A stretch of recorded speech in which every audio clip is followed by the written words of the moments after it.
Hi guys, இன்றைக்கி வீடியோவில் நம்ம என்ன பார்க்க போகிறோம்னு பார்த்தீங்கன்னா ஆம்பியர் மெக்னஸ் நியோ. இந்த வண்டி நம்ம இன்றைக்கி வந்து சர்வீஸ் கொண்டு போய் ஷோரூமில் விட போகிறோம். என்ன கம்ப்ளைண்ட் பார்த்தீங்கன்னா, இந்த மாதிரி கீ ஆன் பண்ணும்போது பார்த்தீங்கன்னா நமக்கு வந்து சப்ளை வந்து ஒர்க் ஆகலை.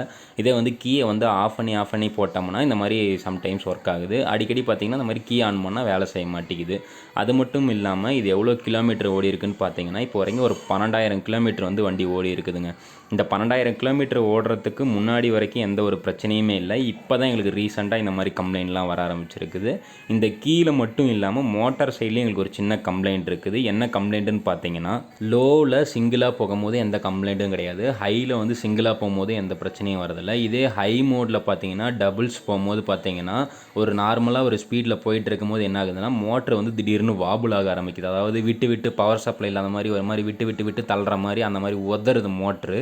இது ஒரு கம்ப்ளைண்ட்டு. அது மட்டும் இல்லாமல் வண்டியும் பார்த்தீங்கன்னா அந்தளவுக்கு ஃப்ரீயாக இல்லை. வண்டி ஓரளவுக்கு நல்லா டைட்டாக இழுத்து பிடிச்சிட்டு போகிற மாதிரி இருக்குது. இது மட்டும் கம்ப்ளைண்ட் இல்லாமல் ஹார்ன் அடிக்கும்போது பார்த்தீங்கன்னா பின்னாடி பிரேக் லைட் வந்து டல் ஆகுது. இது ஒரு கம்ப்ளைண்ட்டு. ஏன்னா இது ஒரு எலக்ட்ரிக் வண்டி. பெட்ரோல் வண்டினா கூட பேட்டரி வீக்காக இருக்கலாம்னு சொல்லலாம். முழுக்க இது எலக்ட்ரிக்கில் இருக்குங்காட்டி எப்படி ஹார்ன் அடிக்கும் போது பின்னாடி இருக்கிற பிரேக் லைட் வந்து டல் ஆகும். ஒரு வேளை கண்ட்ரோல் ஏதாவது பிரச்சனை இருக்குதா என்னங்கிறத செக் பண்ண சொல்லுவோம். இதுக்கு முன்னாடி எந்த ஒரு கம்ப்ளைண்ட்டும் இல்லை. இப்போ தான் இந்த மாதிரி கம்ப்ளைண்ட்லாம் வர ஆரம்பிச்சிருக்குது. இதுக்கு முன்னாடி ரேஞ்சு செக் பண்ணது எல்லாமே என் வீடியோ இருக்குது. அந்த வீடியோவோட லிங்க்கும் உங்களுக்கு நான் சேர்த்துறேன். இப்போ 12,000 கிலோமீட்டர் ஓடினதுக்கப்புறமேட்டு நமக்கு இப்போ என்ன ரேஞ்சு வருதுன்னு சொல்லிட்டு நான் உங்களுக்கு அடுத்ததாக வீடியோவில் செக் பண்ணி நான் போடுறேன். அதே மாதிரி இதனோட யூசர் ரிவ்யூவும் வந்து நான் உங்களுக்கு அடுத்த வீடியோவில் சீக்கிரமாக போடுறேன்.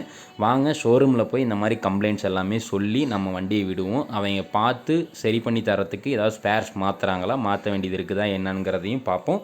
அப்படி மாற்றினா அதுக்கான ப்ரைஸ்லாம் எவ்வளோ வருதுங்கிறதையும் நான் உங்களுக்கு அந்த வீடியோவில் சொல்கிறேன். வாங்க வீடியோக்குள்ளே போகலாம். இப்போ பார்த்தீங்கன்னா இருக்கிற எல்லா கம்ப்ளைண்ட்டுமே சொல்லிட்டு நம்ம ஷோரூமில் விட்டுட்டோம். இப்போ வந்து பார்த்திங்கன்னா வாட்டர் சர்வீஸ் பண்ணிட்டு வந்திருக்காங்க. வாட்டர் சர்வீஸ் பண்ணுறதுக்கு முன்னாடி பார்த்திங்கன்னா பேட்ரி கண்ட்ரோலரு, அதே மாதிரி இந்த டிசி கண்ட்ரோலர் இது எல்லாமே வந்து ரிமூவ் பண்ணிவிட்டு இன்டீரியர்லேருந்து எல்லாமே வாட்டர் வாஷ் பண்ணிட்டாங்க. இந்த மாதிரி எல்லாம் கழட்டி தான் அவங்க வாட்டர் வாஷ் பண்ணுவாங்களாமா. பண்ணிவிட்டு மறுபடியும் இப்போ பேட்ரி கண்ட்ரோல் எல்லாருமே வந்து மாட்டிட்டாங்க.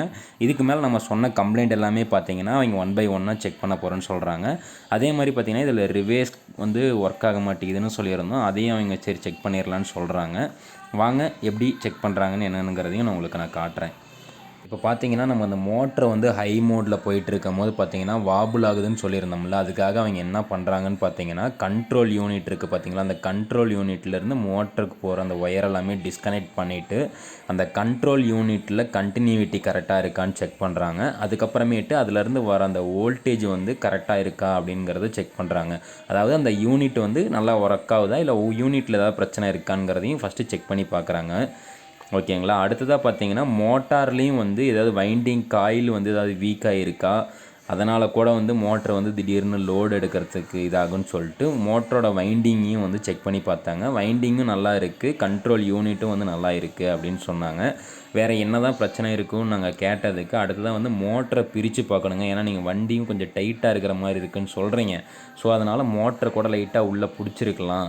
அதனால் வந்து அதை கழட்டி பார்க்கணுங்க அப்படின்னு சொன்னாங்க. சரி கழட்டி பாருங்கன்னாங்க. எப்படியும் வந்து உடனே டெலிவரி கொடுக்க முடியாது, ஒரு ½ டேவாவது ஆகுங்க அப்படின்னு சொன்னாங்க.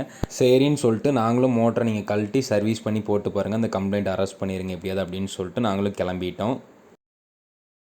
இப்போ பார்த்தீங்கன்னா சர்வீஸ் பண்ணிட்டு நம்ம வண்டி ஷோரூம்லேருந்து நம்ம டெலிவரி எடுத்தாச்சு. இப்போ வண்டி பார்த்தீங்கன்னா ஓட்டுறதுக்கு நல்லா ஸ்மூத்தாகவும் இருக்குது, வண்டி வந்து பவராகவும் இருக்குது.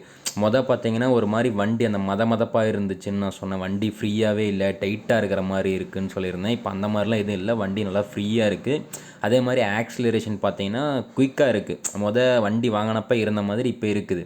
இப்போ பார்த்தீங்கன்னா அது கொஞ்ச நாளாக அது அப்படியே டல் ஆகிட்டு இருந்துச்சு. இப்போ அந்த மோட்டர் வந்து உதற சவுண்ட் கம்ப்ளைண்ட்லாம் சொல்லியிருந்தேன்.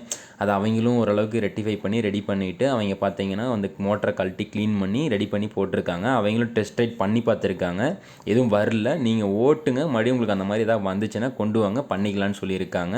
நாங்களும் டெஸ்ட் ரைட் பண்ணி பார்த்தோம், எதுவும் வரல. ஓட்டி பார்ப்போம், மறுபடியும் கம்ப்ளைண்ட் வந்துச்சுன்னா கொண்டு வரேன்னு சொல்லிட்டு வந்திருக்கோம். அதே மாதிரி பார்த்தீங்கன்னா ரிவேர்ஸ் மோடு வந்து நம்மளதில் வேலை செய்யலை அப்படின்னு சொல்லியிருந்தோம். அந்த ரிவேர்ஸ் பட்டன் வந்து போயிடுச்சுன்னு சொன்னாங்க. ஸோ அதனால் அந்த பட்டனையும் வந்து சேஞ்ச் பண்ணி தான் ஆகணும்னு சொன்னாங்க. சரின்னு சேஞ்ச் பண்ண சொல்லிட்டோம். அதே மாதிரி அந்த கீ ஆன் பண்ணும்போது அந்த ஆன் ஆக மாட்டேங்குதுன்னு சொன்னோம் பார்த்தீங்களா, அது கீ செட்டு தான் பிரச்சனைங்களாமா. கீ செட் தான் மாற்றி ஆகணும்னு சொன்னாங்க. கீ செட் என்ன ப்ரைஸ்ன்னு கேட்டதுக்கு 1800 வருதுன்னு சொன்னாங்க. அது வாரண்டிலாம் எதுவும் வராதான்னு கேட்டதுக்கு அது வாரண்ட்டி வராதுங்க. Controller, DC controller, motor, battery இது மட்டும்தாங்க வாரண்ட்டி. பேட்ரிக்கு 5 இயர்ஸு, மீதி இது எல்லாத்துக்குமே 3 இயர்ஸுங்க அப்படின்னு சொல்லிட்டாங்க. இந்த கீ செட்டுக்கெலாம் எதுவும் வாரண்ட்டி இல்லைன்ட்டாங்க. சரின்னு சொல்லிட்டு கீ செட்டை மாற்ற சொல்லிட்டோம். இப்போ பார்த்தீங்கன்னா வண்டி இப்போ ஓட்டுறதுக்கு நல்லாவே இருக்குதுங்க. ஸோ இதனால் என்னென்னா நீங்கள் வந்து எலக்ட்ரிக் வண்டி வச்சுருந்தீங்கனாலும் பீரியாட்டிக்கலாக அவங்க ஒரு சர்வீஸ்க்கு வர சொன்னாங்கன்னா அந்த சர்வீஸ்க்கு போனீங்கன்னா சின்ன சின்ன கம்ப்ளைண்ட்லாம் அப்போயே நீங்கள் ரெடி பண்ணிக்கலாம். ஒட்டுக்கா வந்து பெரிய கம்ப்ளைண்ட் ஆகி செலவு அதிகமாக வைக்கிற மாதிரி எதுவும் வேண்டியதில்லை. ஸோ அதனால் சர்வீஸ் டைம் சர்வீஸ்க்கு கரெக்டாக கொண்டு போய் விட்டுருங்க. ஓகேங்களா? இதில் சர்வீஸோட பில்லு அதை மாற்றின அந்த இதெல்லாமே நான் உங்களுக்கு வந்து லாஸ்ட்டாக வீடியோவில் ஆட் பண்ணுறேன். அடுத்ததாக பார்த்தீங்கன்னா இந்த வண்டி ஒரு 12,000 கிலோமீட்டர் ஓட்டினதுக்கு அப்புறமேட்டு ரேஞ்சில் ஏதாவது டிஃபர் ஆகிருக்கா, மைலேஜ் ஏதாவது ட்ராப் ஆகிருக்கா, இல்லை எவ்வளோ ரேஞ்சு வருது வாங்கினப்பையும் இப்பையும் அப்படின்னு சொல்லிட்டு நான் செக் பண்ணி வீடியோ போடுறேன். பார்க்குறதுக்கு நம்ம சேனலை சப்ஸ்கிரைப் பண்ணி பெல் ஐக்கானை கிளிக் பண்ணி வச்சுக்கோங்க. அப்போ தான் நம்ம போடுற வீடியோக்களை பார்க்க முடியும். இந்த கீ செட்டு தான் வந்து மாற்றினது. இது வந்து புதுசு. இந்த கீ செட் போயிடுச்சுன்னாங்க. இதனோட ப்ரைஸ் தான் 1800 பக்கம் வந்துச்சு. பில்லில் பார்த்தீங்கன்னா என்னென்ன மென்ஷன் பண்ணியிருக்காங்கன்னு காட்டுறேன் பாருங்கள். 2500 பில் ஆச்சு. பார்த்தீங்கன்னா service and lock set change, அடுத்து பார்த்தீங்கன்னா ரிவேர்ஸ் சுவிட்சு, அதுக்கப்புறம் பார்த்தீங்கன்னா வந்து சர்வீஸ் அண்டு பேட்ரி செக்கப், இதுக்கெல்லாம் சேர்த்து 2500 சார்ஜ் ஆச்சுங்க.